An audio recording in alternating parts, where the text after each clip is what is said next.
Now it is time for our very special guest. Suze Orman is a legendary financial expert, a two-time Emmy Award-winning television host, and the author of 9 consecutive New York Times bestsellers. She was named one of the world's 100 most powerful women by Forbes, and is here today to talk about her revised and updated edition of her #1 best-selling book, Women and Money. Please, everyone, give a warm BUILD Brunch welcome to Suze Orman.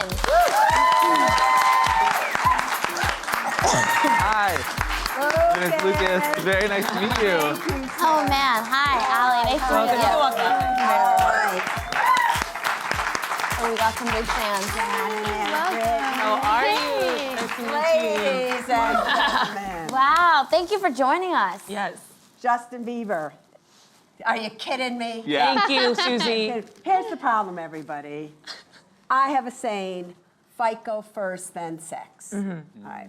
Do you know what that means? Yes. Your No, FICO but it sounds score. wise. It sounds wise. So Yeah. it means you meet somebody, and before you even get really involved with them, you need to know their credit scores, which is their FICO score. You need to know everything about them before you sleep with them. Because once you sleep with them, you're in lust. And once you're in lust, you're like just go crazy like Justin is right now, right? He's just going crazy. He's not thinking about his money. He's not thinking about anything. So use him as an example to never, ever do that. Let's make a bet. Should we make a bet here? Yeah. How Yes. many years do you think they'll be together? Ooh, Susie. Oh, Susie. I'm gonna go serious. forever. No, 3. 2. 3. Two, maybe, right? 1.5. 1.5, Yeah. maybe 3, maybe whatever. Yeah. It's like, Yeah. really, Justin? You're Yeah. still a baby in my eyes. Right. But what can I tell you? Wow. I like that I can say it and it means nothing, but you heard it from Suze Orman. Get that prenup, Justin. Yeah. Okay? And Breaking news. But here's the real thing. If you're ever, are any of you in relationships? Yeah. Yeah, and have you talked about these things with your, Kind of. I always keep money and love separate. girlfriend? Tell If her. she doesn't think that money eventually comes to play in every relationship, I have a bridge to sell you. Do you know that 1 out of 2 couples that get married end up in divorce, and the #1 reason is arguments over money? I've talked to more people in this world about money than any other single person in the world. Yeah. Right. I am warning you, Shannon. I am warning you, girlfriend. If you think you're going to keep them separate, I'm here to tell you, M just doesn't stand for marriage. It also stands for money. Yes. Okay. All right, and if you think it doesn't, you're going to end up one poor old lady. I know. I feel like that's the fact because I keep on falling in love with people who don't have jobs. So Why do you think don't know. you do that? I don't know. It's not. I don't know that they're jobless before I fall in love. You Yeah. know, it's one She of those falls things. in love She with doesn't their get that heart. FICO check. Yeah. They are. You gotta get that Not credit me. history I talk check. about- They run out of money, I leave. Yes. Allie leaves. Right, but that's what I mean, FICO first, then sex. Yeah. Yeah. Yeah. See, 'Cause my partner has more money. She has more money than I do, so that's why I'm in it. No, kidding. Kidding. So, you have a new updated edition of your book. I do, my baby. Here's the thing, everybody. This book has sold millions of copies, but this book was written about 10 years ago. Okay. All right. Things have changed in 10 years. Yeah. Women now have a different position. 10 years ago, when you wouldn't be sitting here like this. And so you need a plan. And in this book, there's a financial empowerment plan. But truthfully, that every single person needs to read. And for you, Lucas, all you have to do is put your little fingers Good. over this thing, and then Perfect. Men and Money, because we'll actually do it. But women are there, but women haven't changed what they do with money. Right. Maybe you're making money, but your sisters come to you and you'll say, I don't want to lend you money, and then you give them money. So women don't know how to keep the money that they're making. They're great at investing when they invest, but they don't know. Should you have a Roth IRA? Should you have a traditional IRA? What do you do if you have student loan? Do you pay off student loan before you pay off, credit card debt? None of you have a plan of what the heck do you do when there's nobody telling you. Right. Nobody's telling you what to do. I'm telling you, and you should listen to me. Yeah. We're in what many are calling the third wave of feminism, and we have more women taking on leadership roles. But why do you think they are still hesitant to take control of their money in the way that they've taken control of their careers and families? Because they're still women. And women have the ability to give birth. Women have the ability to feed that which they've given birth to, and it is their nature to nurture. It is their nature to take care of their spouse, their partners, their parents, their brothers, their sisters, their employers, their employees, their pets, and their plants before they take care of themselves. And here's why it's so important that we have this conversation with you. I speak to too many women that do that their whole life, and then they turn 50. Yeah. And then they go, oh my God, I forgot, and I don't have anything. Think about your parents. What's the financial situation of your parents? Let's talk it. We were But talking my about this mom this literally morning. said to me, Yeah. "Oh my God, tell Susie I love her," but I did everything she told me not to do because she took on my brother's college, and she's now and everything you said like. And so now here she is older, Yeah. and she doesn't really have any money. Yeah. Right? Sorry. Tell Mom you should take this book home. I'm gonna for give it to Mom. her. But more important is, this is the time that you should be getting involved with your money. Want a really quick example why? Yeah. Yes. You ready to all be blown away? Yep. Yes. You youngins.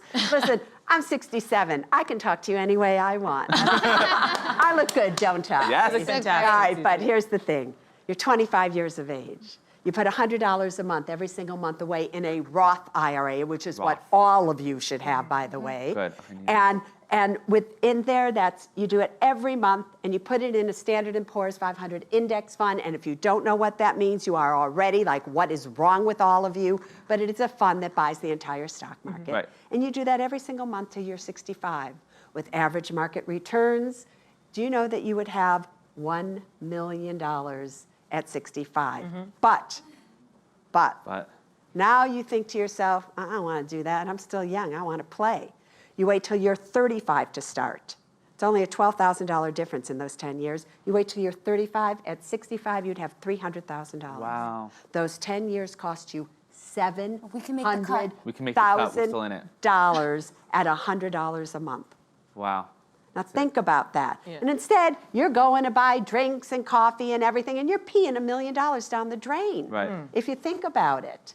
So these are the things you need to know when you're young, because you can't make up for that. Roth IRA. Okay. I would say that I am actually doing those things, all of those things, and what I've learned is that it's helped me get my family on the right track, including my mother, who raised us on her own and didn't have the best financial. So I think it's part of our job to educate ourselves so that we can help our parents. Yeah, we have to teach up. Yeah. We have to teach up because our parents are not teaching down. And here's the sad part. I'm going to tell you this right now. What's in store for you as you get older, if your parents don't have any money, guess who they're going to come knocking? You know how all these years you've been knocking on their doors?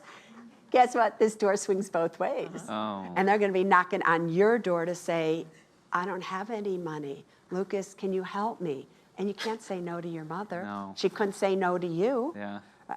Right? So get prepared for that Moving one. in, I guess. Yeah, it's gonna be Moving in, happening. yeah, she will. This is American Horror Story. Season 6. Lucas's mom. Their mom and Lucas's mom, but money's fun. Money can be whatever. What you have to know about me is that I was a waitress till I was 30 years of age, making $400 a month.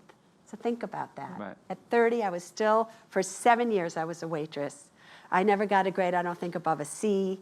In school, my major was social work, geriatrics. My mom was a secretary and sold Avon on the side. I lived on the south side of Chicago for my whole life. And so this is a book of hope that if Suze Orman could sit here as the world's personal finance expert, coming from nothing, having nothing, nobody has an excuse to not really, but you got to start young. You got to start right here and right now, girlfriend. Okay, I'm ready. I'm ready. All right. And you also host a podcast by the same name, Women and Money. Women and Money, I do. And so you can go to iTunes and check it out. And everybody, October 1st at 8 p.m. on the Oprah Winfrey Network, I played the Apollo this Saturday to a sold-out crowd, and I rocked that.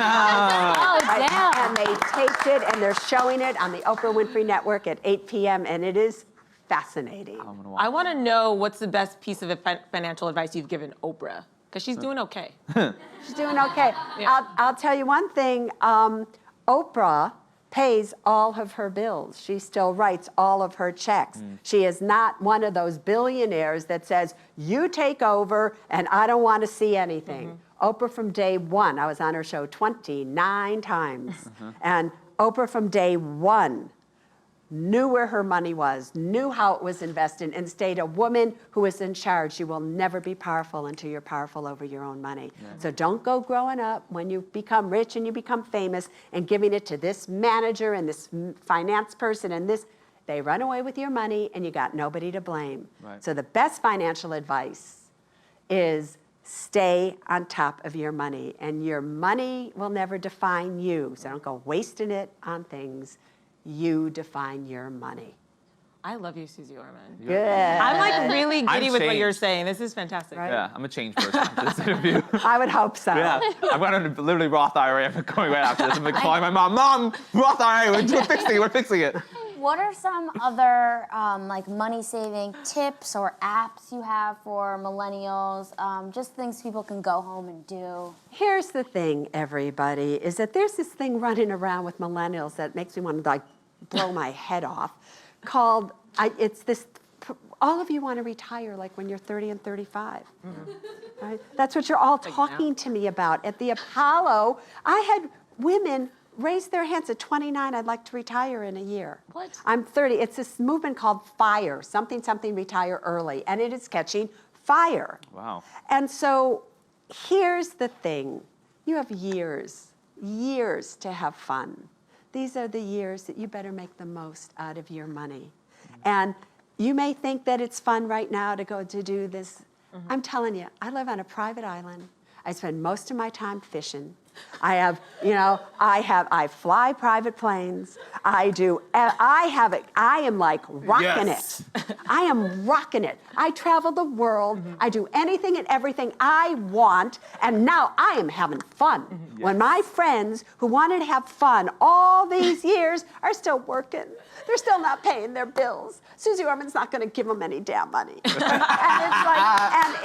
I'm just watching them. I said, told you we were going to get old one day. Right. We're going to get old one day.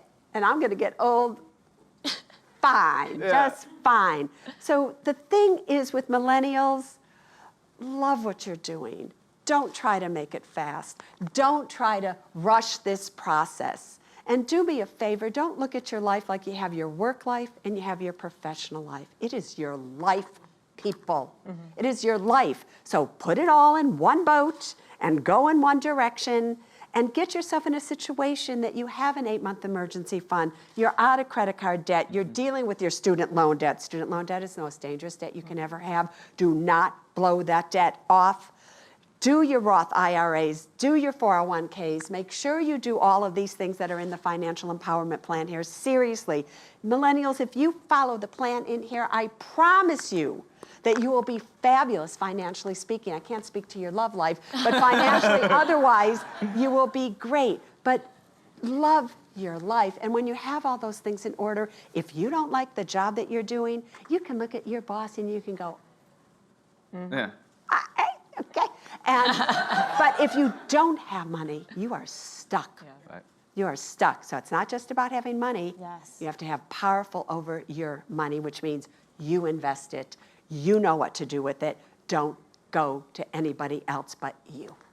Yes.